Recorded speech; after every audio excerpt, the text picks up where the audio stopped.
உலகத் தமிழர்கள் அனைவருக்கும் தற்போது சர்வதேச செய்திகளை நாம் தரப்போகிறோம்.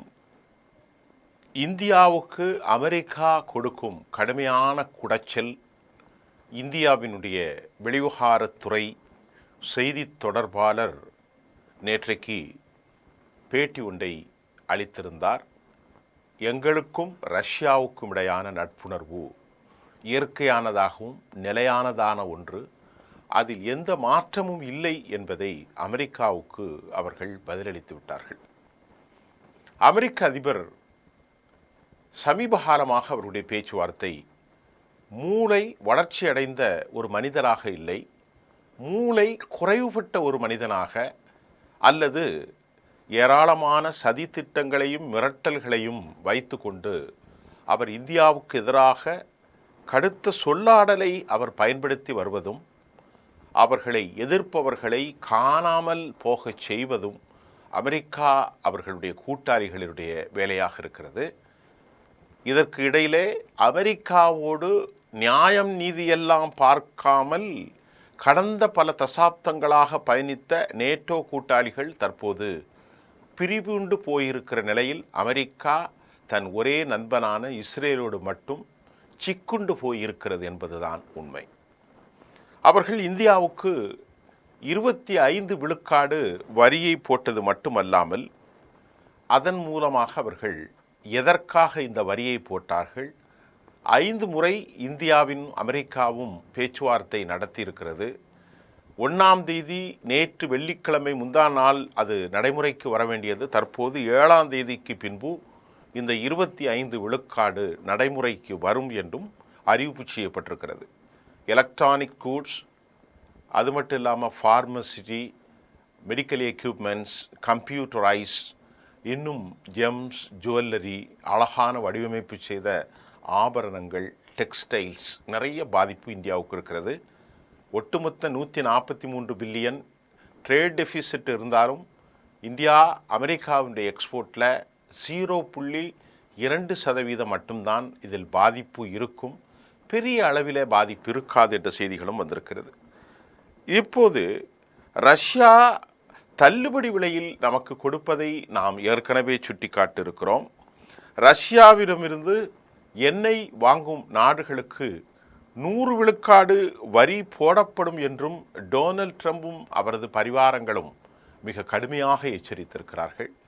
இதில் மிக முக்கியமாக சிக்குண்டு போவர்கள் இந்தியா, பிரேசில் மற்றும் சீனா. சுயாதீன அடிப்படையிலே உலகின் மிகப்பெரிய உற்பத்தி களமாக தளமாக இருக்கும் சீனாவுக்கு இதில் எந்த விதமான ஆபத்தும் இல்லை.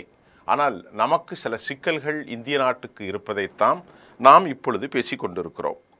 அதே சமயம் அவர்கள் சொல்லும் காரணம் உக்ரைனில் மனித இன படுகொலை செய்பவர்களுடைய பொருளாதாரத்தை நிலைநிறுத்தி கொண்டு போரை தொடர்வதற்கு இந்தியா, பிரேசில், சீனா போன்ற நாடுகள் ரஷ்யாவுக்கு உதவி செய்வதால் தாம் இந்தியாவுக்கு எதிரான நடவடிக்கைகளை இறங்கியிருப்பதாக அமெரிக்கா நியாயப்படுத்துவதையும் நாம் பார்த்து கொண்டிருக்கிறோம்.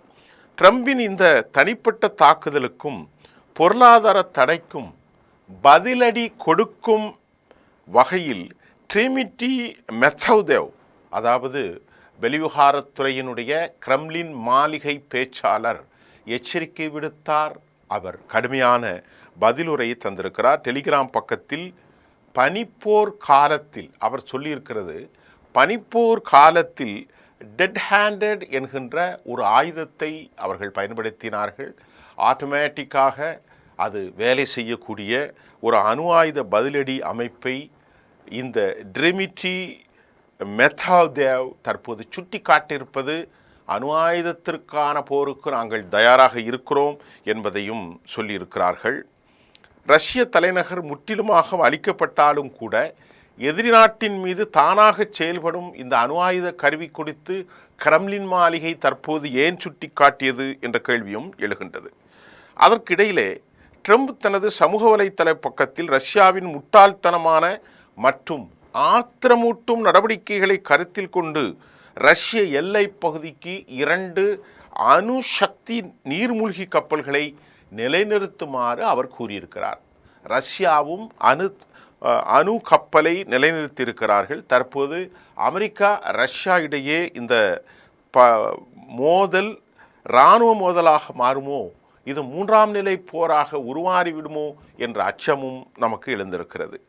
சர்வதேச ஊடகங்களிலே அதாவது தனக்கும் தன் கொள்கைக்கும் தன் தேசத்துக்கும் எதிராக இருப்பவர்களையெல்லாம் முடக்குவதின் விளைவாக அமெரிக்கா ஒரு சர்வாதிகார மேலாண்மை கொண்ட ஒரு நாடாக மாற அவர்கள் உறுதி செய்திருக்கிறார்கள்.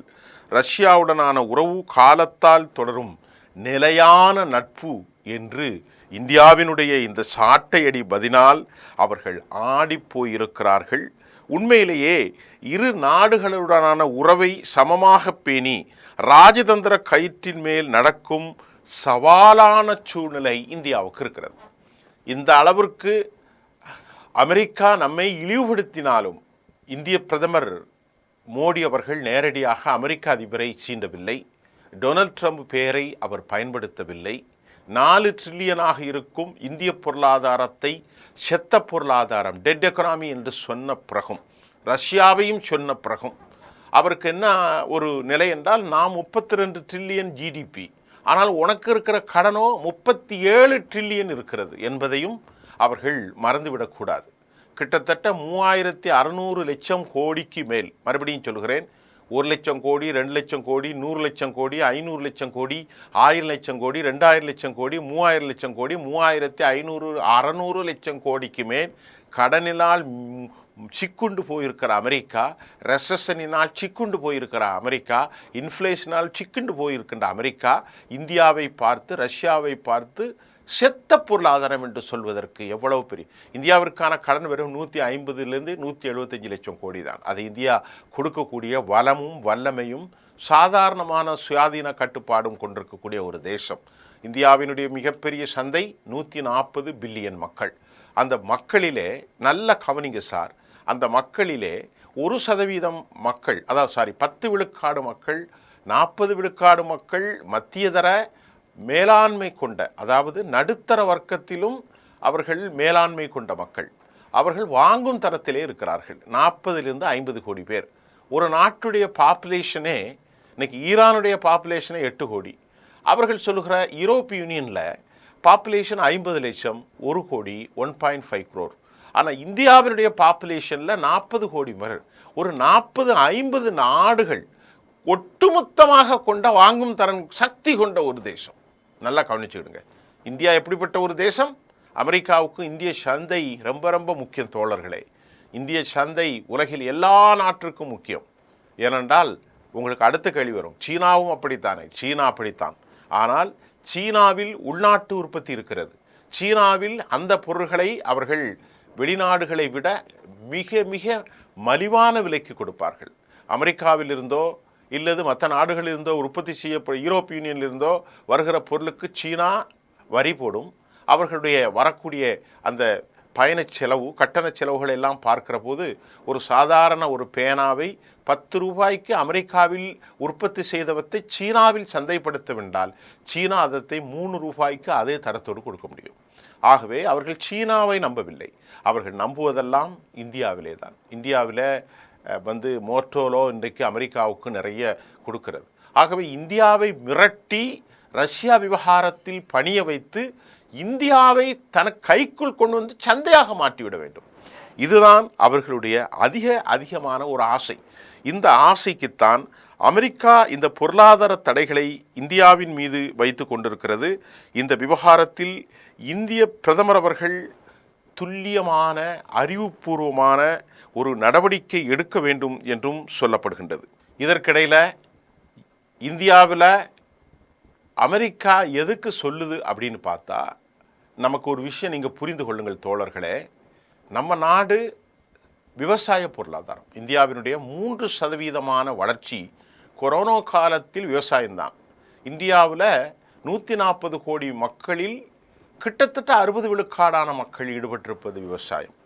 சந்தைப்படுத்தப்பட்ட விவசாயம், சிறு குறு தொழில்கள், அதுவும் விவசாய பொருட்களை வைத்து உற்பத்தி செய்யப்படுகிற ஃபுட் இண்டஸ்ட்ரி, கால்நடை பால் பொருட்கள் டைரி இண்டஸ்ட்ரி, அதை போன்று மாடு வளர்ப்பு, உலகத்தில் பெரிய அளவிற்கான எக்ஸ்போர்ட் நடப்பது நம்ம தான்.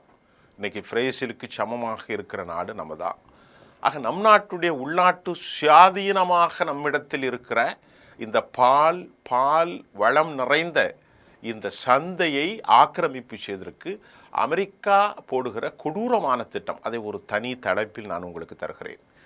ஏன்னு சொன்னால், அமெரிக்காவில் நீங்கள் ஏற்கனவே ஜெர்சி வகை மாடுகள், கலப்பின மாடுகள், இன்னும் பல மாடுகளை வைத்து அவற்றிற்கு அசைவ பொருட்களை கூழ்மமாக்கி குடிப்பதற்கு கொடுக்கிறார்கள். அதன் மூலமாக இந்தியா அங்கிருந்து வருகிற பாலை விரும்பவில்லை. அங்கிருந்து செய்கிற டயரி உற்பத்தியாக பால் உற்பத்தி பொருட்கள், அது மட்டும் இல்லாமல் ஏராளமான சீஸ், நெய், இதையெல்லாம் கோடானு கோடி பில்லியன் டாலர்களுக்கு இந்திய மார்க்கெட்டில் சந்தைப்படுத்த அமெரிக்கா முயற்சி செய்து பேச்சுவார்த்தை நடத்தி இந்தியா தெளிவாக மறுத்துவிட்டது. இங்கே பார், எங்களுடைய நாடு சாதாரணமான ஏழை நாடு. இப்போ தான் நாங்கள் வளர்ந்துருக்கிறோம். இப்போ தான் நாங்கள் 4 ட்ரில்லியனை அடைஞ்சிருக்கிறோம். எங்கள் நாட்டில் பெரும்பான்மையான மக்கள் வீட்டுக்கு ஒருவராவது விவசாயம் செய்யக்கூடியவர்கள். தக்காளி நீ எங்கே கொண்டு வைப்பா? இதில் ஜெனட்டிக்கல் மோடிஃபைடு அப்படிங்கிறதும் அமெரிக்காவினுடைய பொருளை இந்திய சந்தையில் அவர்கள் கொண்டு சந்தைப்படுத்துவதற்காகவும் வாய்ப்பு இருப்பதும், இதையெல்லாம் வைத்து கொண்டு தான் அமெரிக்கா நம்மை மிரட்டுகிறது. இதையெல்லாம் அவர்கள் மனதில் வைத்திருக்கிறார்கள். ஜெனட்டிக்கலி மோடிஃபைடு, மரபணு மாற்றப்பட்ட ஒன்று. இரண்டாவது, அமெரிக்காவில் உற்பத்தி செய்யப்படுகிற அசைவ பால், அமெரிக்காவில் உற்பத்தி செய்கிற சீஸ், அமெரிக்காவில் உற்பத்தி செய்கிற இப்படி எல்லா சந்தைப்படுத்தப்பட்ட பால், பதனிடப்பட்ட பால், சீஸ், வெண்ணெய், அதாவது நெய், அது சம்பந்தமான பொருட்கள். அதே போன்று ஜெனட்டிக்கலி மோடிஃபைடு சீடு, இதையெல்லாம் இந்தியாவில் ஒரு முறை அமெரிக்காவிலிருந்து அந்த பொருளை இம்போர்ட் செய்து இந்தியாவினுடைய தரைப்பகுதிகளை ஊன்றிவிட்டால் அதற்கு பிறகு அது நாசமாக போய்விடும். சாதாரணமாக நாட்டு கத்திரிக்காய் வராது.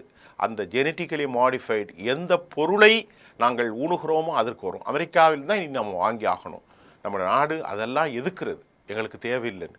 இதனால தான் இந்தியாவை மிரட்டுவதற்குத்தான் அமெரிக்கா எடுத்திருக்கக்கூடிய யுக்தி இந்த 25% வரி.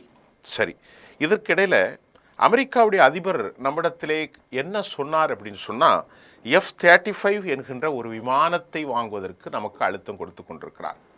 நிச்சயமாக அந்த F-35 விமானத்தை நாம் வாங்குவதற்கு சரியாக இல்லை, எங்களுக்கு தேவையும் இல்லை என நம்முடைய நாடு அறிவித்திருப்பதையும் இந்தியா அறிவித்திருப்பதையும் நாம் இங்கே பார்க்க வேண்டியிருக்கிறது. F-34 போர் விமானங்களை என்ன விவகாரம் என்றால், ரஷ்யாவிடமிருந்து நாம் பெரும்பான்மையான ஆயுதங்களை இம்போர்ட் செய்கிறோம்.